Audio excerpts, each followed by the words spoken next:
आप सभी एक बार कमेंट बॉक्स में सच्चे दिल से जरूर लिखिएगा, जय श्री कृष्ण। श्री कृष्ण भागवत गीता में कहते हैं, कोई भी काम अच्छा हो या बुरा वो केवल एक वजह से बनता है, और वो है केवल उस काम को करने के पीछे का आपका इरादा कैसा है। आप उस काम को करना क्यों चाहते हो? क्या आप उस काम को इसलिए कर रहे हैं जिससे आपका कोई स्वार्थ पूरा हो, या इसलिए कर रहे हैं कि किसी का भला हो जाए?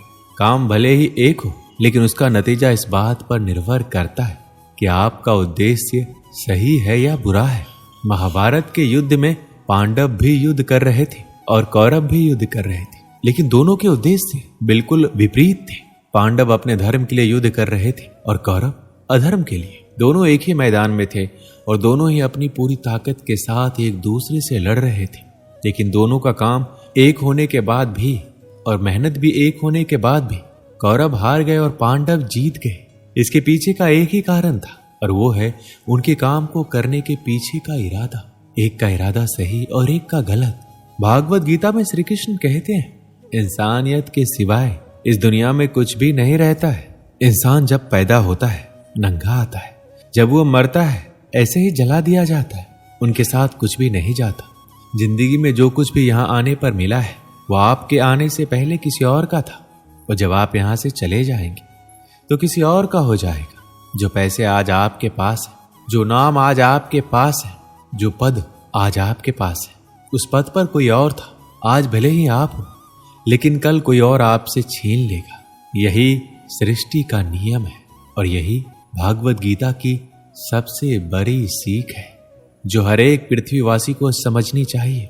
तो अगर बदलाव इस दुनिया का नियम है, तो ऐसी कौन सी चीज है जो हमेशा रहती है, जो हमारे मरने के बाद भी इस दुनिया में रहेगी?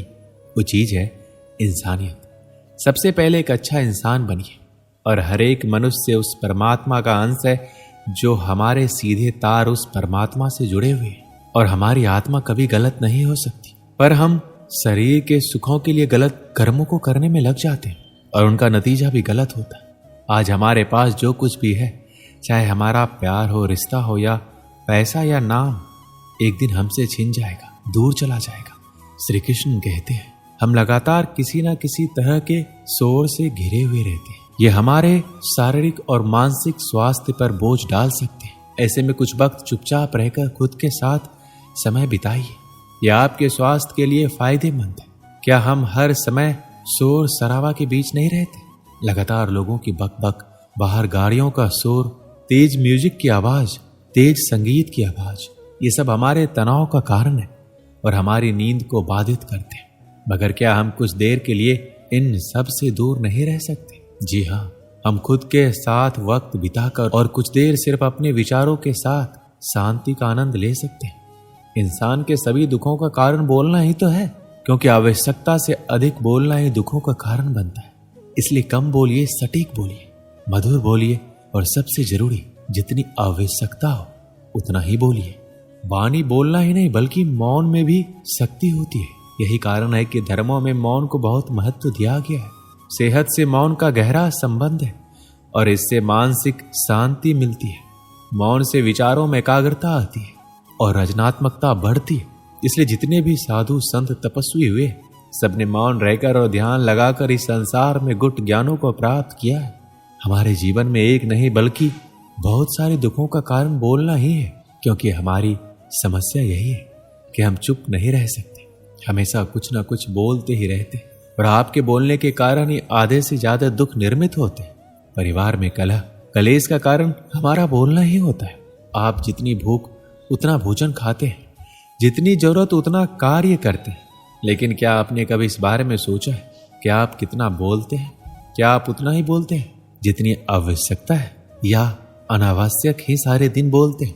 इस बारे में कभी अकेले बैठकर जरूर सोचिए कि आज आपने दिन भर में कितना बोला, क्या बोला, और सबसे जरूरी क्यों बोला। इनमें से कितनी बातें जरूरी थी, कितनी अनावश्यक। श्री कृष्ण कहते हैं, माफ करना महान व्यक्ति की निशानी है। इस दुनिया में सबसे हिम्मत वाले और सबसे ज्यादा ताकत वाले इंसान वो होते हैं जो माफ करना जानते हैं। और एक बार जरा सोच कर देखिए, भगवान की कौन सी चीज भगवान बनाती है? श्री भागवत गीता में भगवान श्री कृष्ण कहते हैं, चाहे वो कितना भी पापी इंसान क्यों ना हो, लेकिन अगर वो अपने बुरे कर्मों को करना छोड़कर अच्छे कर्म करना शुरू कर दे तो उसको वो अपना लेते हैं। यानी कि भगवान इस पूरी सृष्टि के मालिक होकर भी इतने नेक दिल हैं और उनके दिल में सबके लिए जगह है और उनके लिए सब समान है। माफ करना महान व्यक्ति की निशानी है और माफ वही कर सकता है जो सामने वाले के किसी ना किसी नजरिए से बढ़ा हो। किसी के गलती होने पर उस पर नाराज होना, उस पर गुस्सा होना बहुत आसान काम है और ये कोई भी इंसान कर सकता है। लेकिन हिम्मत वाले इंसान गलती करने वाले इंसान को माफ करके उसको एक मौका दे सकता है। श्री कृष्ण कहते हैं सच्चाई और अच्छाई को कभी हराया नहीं जा सकता, ना कभी छुपाया जा सकता है। इसलिए सच कहने और अच्छे कर्मों को करने से कभी मत डरिए। सच्चाई और सूरज को ज्यादा देर तक छिपाया नहीं जा सकता। एक समय आने पर इनको दुनिया के सामने आना ही पड़ता है। आप उनको सामने आने से नहीं रोक सकते। इसलिए अगर आज आप ऐसा कोई काम कर रहे हैं जो गलत है, जिसमें झूठ है, तो आपको उस काम को तत्काल ही छोड़ देना चाहिए, क्योंकि किसी ना किसी दिन आपकी सच्चाई दुनिया के सामने जरूर आएगी। भगवान श्री कृष्ण कहते हैं हमें सिर्फ कर्म करने का अधिकार है, फल के बारे में ना सोचें। आपको काम करने की छूट है, लेकिन अपने आप को उस काम में होने वाली जीत और हार में खुद को बांध करके नहीं रखना चाहिए। ये एकमात्र ऐसी चीज है जो अगर इंसान समझ ले तो उसका 100% दुख समाप्त हो सकता है और वो बिना किसी परेशानी के मेहनत कर सकते हैं। ऐसी कोई मंजिल नहीं रह जाएगी इस दुनिया में जिसे वो हासिल नहीं कर सके। और सबसे शानदार बात तो ये होगी कि सब कुछ प्राप्त करने के बाद उसे कभी घमंड नहीं होगा। आपके किसी भी काम को करने का उद्देश्य कभी भी ये नहीं होना चाहिए कि अगर इस काम को मैं कर लूंगा तो मुझे ये फल प्राप्त हो जाएगा। अक्सर ये होता है कि हम मेहनत तो बहुत करते हैं, लेकिन उस मेहनत से ज्यादा हमारे मन में चिंता होती है, इच्छा होती है। हर वक्त हम ये सोचते हैं कि मैं इतना मेहनत कर रहा हूं, मुझे सफलता क्यों नहीं मिली, मुझे सफलता मिलनी चाहिए। अगर आप उस काम में सफल नहीं हुए तो कोई और इंसान तो इस काम में जरूर सफल हुआ होगा, क्योंकि उसने आपसे ज्यादा मेहनत की होगी, लेकिन वो सफलता उसको ना मिलकर आपको मिल जाती तो उसके साथ कहीं ना कहीं अन्याय हो जाता। इसलिए उसने आपसे ज्यादा मेहनत की है और उसके कर्म भी आपसे ज्यादा संघर्षशील रहे हैं। जिस दिन आपका कर्म ज्यादा संघर्षशील बन जाएगा उस दिन आपकी सफलता आपकी हो जाएगी। एक बार की बात है, एक छोटे से गांव में एक युवक रहता था जो जीवन में सफल होने के लिए हमेशा कड़ी मेहनत करता था। उसकी दिनचर्या में सिर्फ एक ही चीज थी, कठिन परिश्रम। युवक का मानना था कि अगर वह दिन रात मेहनत करेगा तो एक दिन उसे सफलता अवश्य मिलेगी। हालांकि कई बार वो खुद से सवाल करता कि उसका मेहनत का फल उसे अभी तक नहीं मिला। वह दूसरों को सफलता पाते हुए देखता और सोचता उसने कुछ कम मेहनत किया होगा या शायद उसकी किस्मत ही खराब है। युवक दिन रात इस चिंता में रहता कि उसकी मेहनत का फल कब मिलेगा। एक दिन युवक के गांव में एक संत आए। संत ने देखा युवक बहुत बेचैन और चिंतित है। संत ने उसे बुलाया और पूछा, तुम इतने व्याकुल क्यों हो बेटा? युवक ने उत्तर दिया, बाबा मैं दिन रात मेहनत करता हूं लेकिन मुझे सफलता नहीं मिल रही। मैं हर वक्त इसी चिंता में डूबा रहता हूं कि कब मुझे मेरे मेहनत का फल मिलेगा। संत ने मुस्कुराते हुए कहा, तुम्हारा दुख इसी बात में है कि तुम फल की चिंता कर रहे हो। भगवान श्री कृष्ण ने भागवत गीता में कहा है, हमें कर्म करने का अधिकार है लेकिन फल की चिंता नहीं करनी चाहिए। तुम्हारा काम है मेहनत करना, लेकिन फल तुम्हारे हाथ में नहीं है। युवक ने पूछा, तो क्या मुझे अपनी मेहनत का फल नहीं मिलेगा? संत ने गंभीरता से कहा, तुम्हें फल अवश्य मिलेगा, लेकिन कब और कैसे ये तुम्हारे कर्म पर निर्भर करता है।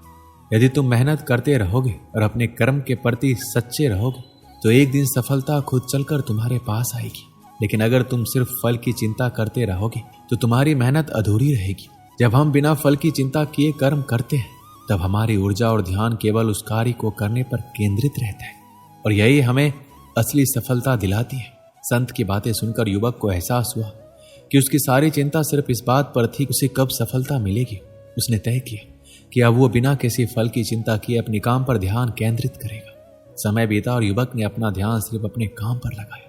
उसने जो कुछ भी किया पूरे दिल से किया और धीरे धीरे उसकी मेहनत रंग लाई। एक दिन उसने वह मंजिल हासिल कर ली जिसके लिए वह बरसों से मेहनत कर रहा था। और सबसे खास बात यह थी कि उसने सफलता पाने के बाद भी घमंड नहीं किया, क्योंकि अब उसे समझ में आ गया था कि सफलता केवल मेहनत का फल है, घमंड का नहीं। दोस्तों, इस वीडियो में बस इतना ही। मिलते हैं अगले वीडियो में। अपना ख्याल रखिएगा। जय श्री कृष्ण।